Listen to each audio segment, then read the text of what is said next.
25 अगस्त है और दिन है सोमवार का। बहुत बड़ी खबर आई है कि सलमान राजा साहब ने ट्वीट करके कहा है कि वो सेक्रेटरी जनरल का ओहदा छोड़ना चाहते हैं और वो छोड़ने का फैसला कर चुके हैं और ये मामला कल इमरान खान साहब के सामने अडियाला जेल में रखा जाएगा और जो फैसला इमरान खान साहब का होगा उसके मुताबिक वो चलेंगे। और उन्होंने जो इशारा दिया कि वो अपनी इंटेग्रिटी के ऊपर जो है वो कोई सौदा नहीं करेंगे। तो मामला क्या है, मामला मैं सारा आपके सामने रखता हूँ, लेकिन शुरू में एक चीज आपको बता दूं कि सलमान राजा साहब के बारे में मेरी राय ये है कि वो इमरान खान साहब के साथ इंतहाई वफादार हैं, वो एस्टेब्लिशमेंट के टाउट नहीं है, वो कंप्रोमाइज नहीं है, वो चाबी वाले खिलौने नहीं है। लेकिन उनके हवाले से मैं हमेशा एक अपनी राय देता रहा हूं कि सलमान राजा साहब क्योंकि वो वकील बहुत ही शानदार हैं, वो इंसान बहुत ही जबरदस्त हैं, लेकिन उनका मसला ये है कि पीटीआई जमात इतनी बड़ी जमात है, दुनिया की 5वीं पॉलिटिकल पार्टी, आई थिंक 5वीं, यानी जिसके इतने ज्यादा मेंबर्स हैं, जिसका इतना वोट बैंक है, दुनिया की 5वीं बड़ी पार्टी के सेक्रेटरी जनरल के तौर पे उनकी जो रिट होनी चाहिए वो रिट नहीं है। वैसे ही पीटीआई इस वक्त तकसीम है, वैसे ही पीटीआई के अंदर इस वक्त लड़ाइयां हैं, वैसे ही पीटीआई के अंदर इस वक्त चाबी वाले खिलौनों की बहुतात है, लेलियों की बहुतात है, इशारों पर चलने वालों की बहुतात है।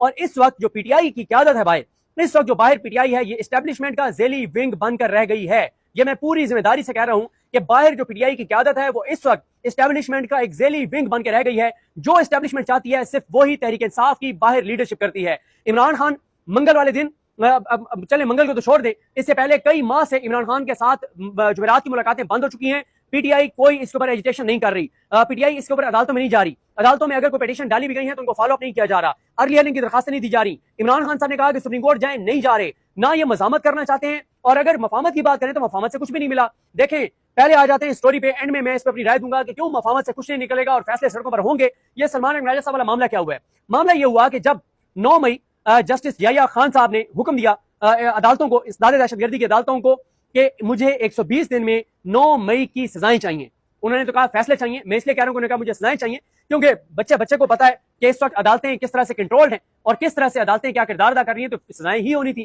खैर, जस्टिस याया खान साहब के कहने पर 120 दिन में अदालतों ने फैसले सुनाए और आज के दिन तक 25 अगस्त तक पीटीआई के 16 अरकान कौमी और सूबाई असम्बली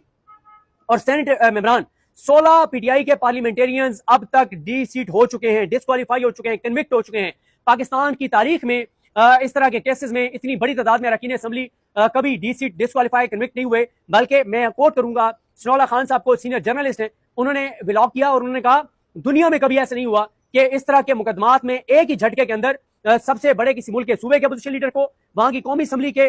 जो है वो अपोजिशन लीडर को और वहां की सेनेट के अपोजिशन लीडर को, या इनके बराबर के जो फोरम्स वहां पे हैं उन मुल्कों में, उनके इसके बराबर के फोरम्स के अपोजिशन लीडर्स को एक ही झटके के अंदर जो है वो कन्विक्ट कर दिया जाए। दुनिया में ये नहीं हुआ जो पाकिस्तान के अंदर हुआ है। तो जब ये फैसला आया तो अलीमा खानम साहिबा प्रेस कॉन्फ्रेंस एक दिन करती हैं, मंगल को इमरान खान साहब से उनकी बहन मिलकर आती हैं ना, वकील को मिलकर आता है, बहनों की मुलाकात नहीं करवाई जाती, एक वकील मिलकर आते हैं और अलीमा खानम साहिबा बाहर आकर ये बाहर खड़े होकर एक प्रेस कॉन्फ्रेंस करती हैं और कहती हैं कि इमरान खान ने कहा है कि जहां जहां से हमारे अरकान असम्बली को सजाएं सुनाई गई हैं, वहां से सीटें खाली हुई हैं, हम वहां पे इलेक्शन नहीं लड़ेंगे।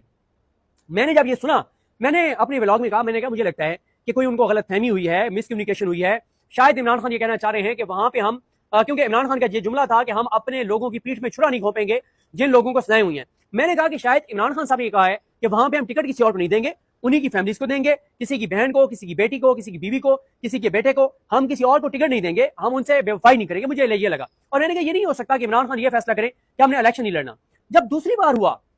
बार हुआ और फिर कुछ इमरान खान साहब की बहन मिलकर आती हैं और वो कहती हैं, क्योंकि इस दौरान एक और काम हुआ, बाकी चलें इस सीक्वेंस में चलते हैं। इमरान खान की बहन आती है मिलकर और वो आकर कैटेगोरिकल कहती हैं कि इमरान खान ने कहा है कि हम इस सिस्टम को लेजिटिमेट नहीं करेंगे, हम इलेक्शन का हिस्सा नहीं बनेंगे। फिर जब मैं तफसीलात लेता हूं तो मुझे पता चलता है कि इमरान खान ये कहते हैं कि हम अगर इलेक्शन लड़ेंगे तो हमारे वोटर्स पोलिंग स्टेशनों पर आएंगे वोट डालने के लिए और इनको फॉर्म 47 तैयार करने में आसानी होगी कि जो हमारा वोटर आएगा पोलिंग स्टेशन के ऊपर उसको ये पीएमएलएन के खाते में डालेंगे। मसलन एक पोलिंग स्टेशन के ऊपर पीटीआई के हक में वोट डालने वाले आए 1200, नून लीग के हक में वोट डालने वाले आए 200 के सामने वो पीटीआई लिखेंगे और 1200 के सामने पीएमएलएन लिखेंगे। बस इतना सा काम है, बाकी डब्बे तो खुलने नहीं है। अदालतें जैसे याया खान की है, उधर आलिया नीलम की है, इधर डोगर की है, तो कोई मसला नहीं है। कौन से डब्बे खुलने हैं जो कल को चेक होगा कि यार ये क्या हुआ है, ये तो कोई चेक ही नहीं करेगा। तो इमरान खान ने कहा कि इसका कोई फायदा नहीं है, हम इलेक्शन में नहीं जाएंगे, इस सिस्टम को लेजिटिमेट नहीं करेंगे। और हमने अब और फिर एक और इमरान खान इस नतीजे पे पहुंचे और इमरान खान इस नतीजे पे पहुंच गए हैं कि उनके एमएनएस एमपीएस की सीटें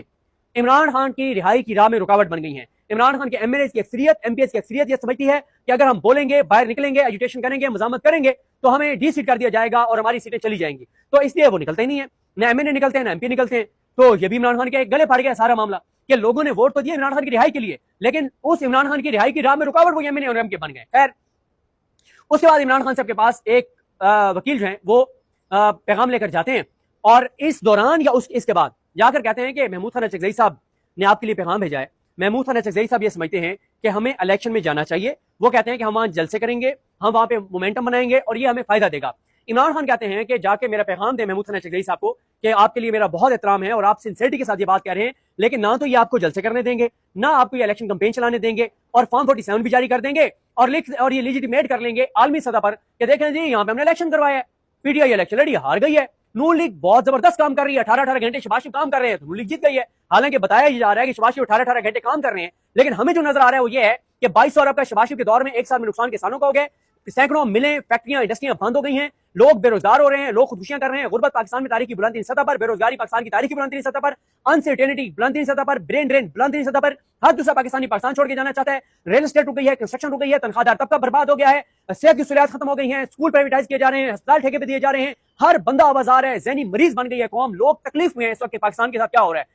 اور آنے والی نسلوں کے لیے لوگ فکر مند ہیں. لیکن ہمیں یہ بتایا جاتا ہے کہ شہباز شریف 18 گھنٹے کام کر رہے ہیں. وہ کیا کر رہے ہیں؟ ہاں وہ 18 گھنٹے یہ کام کر رہے ہیں کہ عمران خان کو آئسولیٹ کیسے کرنا ہے, اس کو اذیت کیسے دینی ہے, بشرا بی بی کو کیسے تکلیف دینی ہے, عمران خان کی بہنوں کو کیسے اذیت دینی ہے, ان کے بیٹوں کو کیسے اٹھانا ہے, یہ سپریم کورٹ کو کیسے مزید فتح کرنا ہے, ہائی کورٹ کے اندر اور کیا کھلواڑ کرنا ہے, 27 ترمیم کے اندر اور کیسے ملک کو برباد کرنا ہے, اس کے اوپر ضرور وہ 18 گھنٹے بیٹھ کے سوچ رہے ہوں گے. ملک کے لیے تو ہمیں کوئی چیز نظر نہیں آتی.